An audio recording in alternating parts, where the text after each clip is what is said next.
네, 오이과학의 루틴쌤입니다.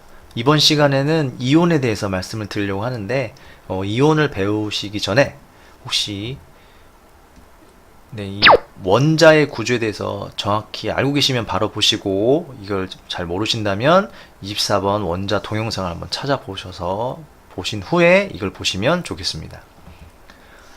저는 이온 하면은 떠오르는 게 하나밖에 없습니다. 이온 음료. 저 참 좋아하는데요. 네, 여러분도 좋아하시죠? 이온 음료를 먹으면 뭐가 좋은지는 이따 말씀드리고, 우선은 이온이 되는 과정을 무턱대고 개념 설명 없이 바로 먼저 설명부터 한번 해보겠습니다. 왜냐면 쉽거든요. 자, 보시게 되면 지구상에 있는 여러가지 원소들 중에 제가 나트륨, 영어로는 소듐이라고 씁니다. 나트륨 원자를 준비해 봤습니다. 자, 나트륨 원자는 원자 번호가 11번입니다. 11. 11번이란 뜻은 바로 전자의 개수도 11개란 뜻이에요. 그래서 원자 번호를 꼭 아셔야 되는 거고, 자, 전자가 11개, 즉 빼기 전기가 11개가 이 나트륨 핵, 가운데 핵인데 지금 그려져 있지 않습니다. 나트륨은 핵이라는 핵 주변에서 전자 11개가 돌고 있는 거예요. 그런데 중요한 게 있습니다. 여기서 이걸, 이온을 이해하시기 전에 암기할 게 좀 한 가지 있습니다. 바로 이 숫자입니다. 288인데 솔직히 이 숫자는 정확하지 않아요. 정확하지 않는데 원자 번호 20번까지는 이 방식으로 계산하면 다 맞더라고요. 그래서 차라리 이걸 먼저 외우시고 먼저 들으시면 될 것 같습니다. 숫자는 어렵지 않죠. 288. 자, 이제 가보겠습니다. 자, 나트륨 원자가 이렇게 태어난답니다. 즉 가운데 핵이 있고 핵 안에 더하기 전기, 양성자가 11개가 가둬 있고요. 웬만한 힘으로 뺄 수 없습니다. 그리고 주변에 전자 11개가 돌고 있는데, 이 전자들이 질서 없이 마구잡이로 돌게 되면 충돌하거나 그러면 막 손실이 일어나겠죠. 그래서 전자들은 일정한 길, 어려운 말로는 궤도라고 합니다. 이 궤도를 따라서 돌고 있다는 거예요. 돌고 있는데 288, 이게 바로 전자가 들어갈 수 있는 최대 개수입니다. 자, 첫 번째 궤도에 전자가 두 자리가 들어갈 수 있다는 얘기입니다. 그래서 전자 두 개가 들어가고, 그 다음에 두 번째 궤도에 8개가 최대 들어가겠죠. 8개가 차곡히 들어간 뒤에 나머지 1개, 나트륨은 전자가 11개 있으니까 마지막 11번째 전자가 세 번째 궤도에 위치하게 됩니다. 이게 나트륨의 구조예요. 이렇게 태어났는데 물속에 있을 때, 아니면 자기 혼자 있을 때, 그럴 때 이 상태로 있는 걸 무척 싫어합니다. 왜냐하면 원자들은 최고 바깥에 있는 궤도 보이시죠? 이 바깥 궤도에 전자들이 꽉 차 있는 걸 좋아합니다. 하나라도 비어 있으면 불안감을 느낀대요. 불안감을 느껴서 어떤 일을 행동하냐면 전자를 어디서 가져오거나 버리던가 해서 어떻게든 최고 바깥 궤도에 전자를 채우려고 하는 겁니다. 그런데 나트륨은 전자를 채우는 방법이 두 가지가 있겠죠. 첫 번째, 최고 바깥에 있는 이 전자 하나를 버리게 되면 이 궤도가 사라지게 되고, 그러면 두 번째 궤도까지만 남죠. 여기는 전자 8개 꽉 찼으니까, 그러니까 당연히 편안함을 느낄 테고, 아니면 두 번째 방법, 얘가 좀 욕심이 많다 생각하면 어디서 전자 7개를 훔쳐와서 이 세 번째 궤도를 꽉 채우는 겁니다. 아니면 누가 주던가 해서 꽉 채우게 되면 이래도 편안함을 느끼겠죠. 여러분이 둘 중에 어느 방법을 택할 것 같습니까? 네, 생각해 보셨나요? 아마 다 눈치채셨을 겁니다. 왜냐면 오른쪽에 그림이 나와 있거든요. 공부도 눈치입니다. 눈치가 줘야 되고, 즉 나트륨은 두 가지 방법 중에 바깥에 있는 전자 하나를 버리게 됩니다. 그렇다면 전자 7개를 가져오지는 않냐? 그러진 않습니다. 왜 그러냐면 지구상의 자연의 법칙들을 자세히 보면 생각보다 간단한 게, 힘이 많은 데서 적은데, 높은 데서 낮은데, 즉 쉬운 쪽으로 움직이려고 합니다. 어려운 쪽으로 움직이려고 하지 않아요. 전자 7개를 가져오는 건 힘들겠죠. 하나를 버리는 게 쉽기 때문에 나트륨이나 원자는 전자를 버리게 돼서 이렇게 배치가 되게 되는 겁니다. 이 상태. 자, 처음에는 양성자와 전자 개수가 똑같았는데 지금은 양성자와 전자 개수가 균형이 깨졌죠? 이런 균형이 깨진 상태를 이온이라고 하는 겁니다.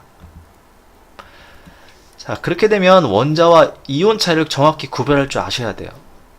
거의 비슷한 말입니다. 솔직히 단어는 완전 다르지만 의미는 솔직히 보면 거의 비슷해요. 제가 산소라는 원소를 예시로 한번 설명드리겠습니다. 이게 산소 원자의 그림인데, 자, 산소는 원자 번호가 8번입니다. 8번. 즉 전자가 8개 있다, 그런 뜻이죠. 그럼 첫 번째 궤도에 2개, 두 번째 궤도에 나머지 6개를 채우면 이게 산소 원자가 이렇게 태어났지만, 혼자 있을 때나 물속에 있을 때 불안감을 없애기 위해서 산소는 이번에는 보시게 되면 어디서 전자를 2개를 가져와서 채웁니다. 왜냐하면 두 번째 궤도에 6개를 버려도 되는데, 버리는 것보단 2개 가져오는 개수가 더 적죠? 예, 쉬운 쪽으로 진행을 합니다. 아주 쉬워요. 이해만 하시면 돼요. 288만 외우시면 됩니다. 그렇게 되면 네, 이제부터는 이 산소가 편안함을 느끼게 되죠. 그런데 여기서 무슨 일이 벌어지게 되냐면, 자, 가운데 해간에 양성자 더하기 전기는 원래 8개가 있고요. 전자 빼기 전기도 원래 8개가 있습니다. 이게 원자의 기본 상태입니다. 즉 양성자와 전자 개수가 똑같은 개수를 가지고 태어나게 되는데, 이게 전자가 왔다 갔다 하는 순간 양성자는 움직일 수 없으니까 8개지만 전자 2개가 더 들어와서 10개가 됩니다. 즉 밸런스가 깨졌습니다. 자, 이게 무슨 뜻이냐면, 우리 지구상의 물질은 다 원자로 이루어졌는데 우리가 전기를 못 느낀 이유가, 제가 생각했을 때는 지금 모든 원자들이 전자 개수와 양성자 개수가 똑같죠. 즉 반대되는 두 힘이 똑같은 개수로 들어있으니까 이 안에서 힘싸움을 할 겁니다. 힘싸움을 한 결과 어느 누구도 이기지 못하고 힘이 사라지게 되는 거예요. 즉 N극과 X극이란 자석이 붙으면 이제 가운데 힘이 적듯이 더하기와 빼기 전기가 만나면 힘이 사라지게 되는 겁니다. 알갱이는 들어있지만 힘을 못 느껴요. 그래서 우리가 산소랑 원자를 바깥에서, 원자 안에서가 아니고 원자 밖에서 산소 원자를 바라봤을 때 우리가 전자들이 눈에 안 보인다 가정하고요. 우리는 힘을 느낄 수가 없는 거예요. 그런데 이온이 되는 순간 우리는 어떻게 느끼냐? 아, 산소가 전자가 2개가 있네? 라고 느끼는 거예요.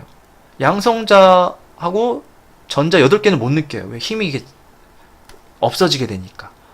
남아있는 힘만 느끼게 되는 거예요. 그래서 우리는 산소 원자를 O라 표현하고, 산소 이온을 솔직히 말해 산화이온이라고 하는데 그냥 여기는 산소라고 이온이라고 하겠습니다. 산소 이온을 빼기 2가 아니고요. 이거 잘못 표시되어 있습니다. 2 빼기라고 표현해야 됩니다. 예, 빼기 숫자와 빼기 순서가 뒤집어 있다는 거 좀 참고해 주시고요. 그래서 우린 이거를 이제 산소 이온이라고 부르게 되는 거예요. 이제 이해하시겠죠? 엄청나게 쉽습니다. 산수 문제입니다. 그렇다면 이제 화자 이온을 왜 먹냐?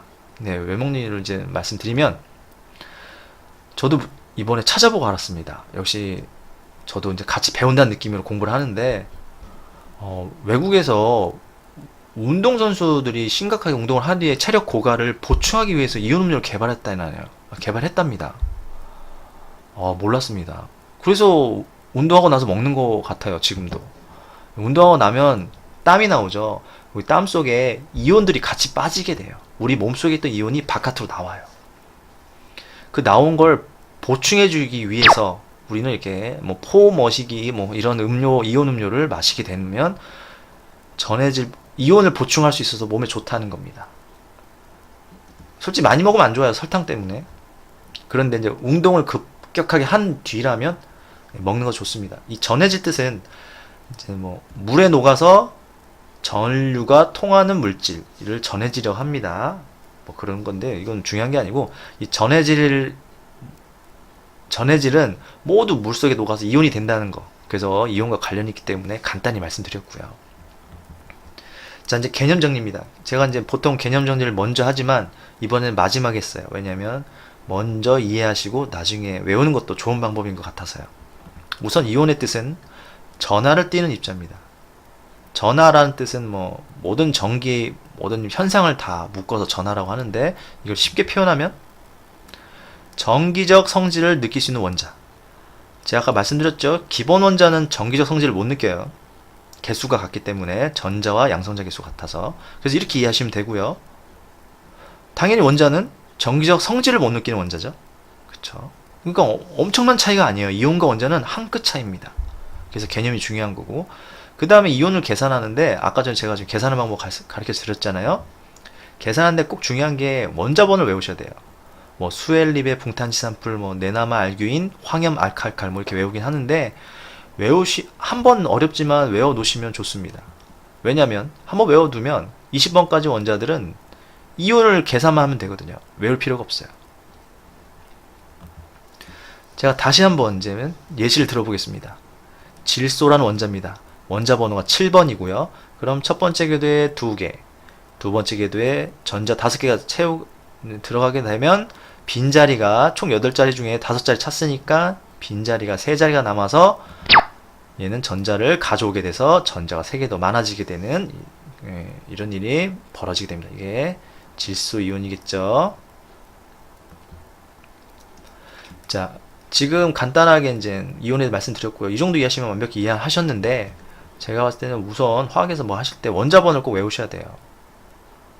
여러분이 구구단을 외웠기 때문에 곱셈, 나눗셈 뭐 여러 가지 방식의 계산 문제를 쉽게 풀 수 있는 것처럼 이해할 수 있는 것처럼 원자번을 외워두시면 양성자수 더하기 수, 중성자수 아무 성질도 없는 알갱이수, 전자수 빼기 전기수를 저절로 알 수 있고요.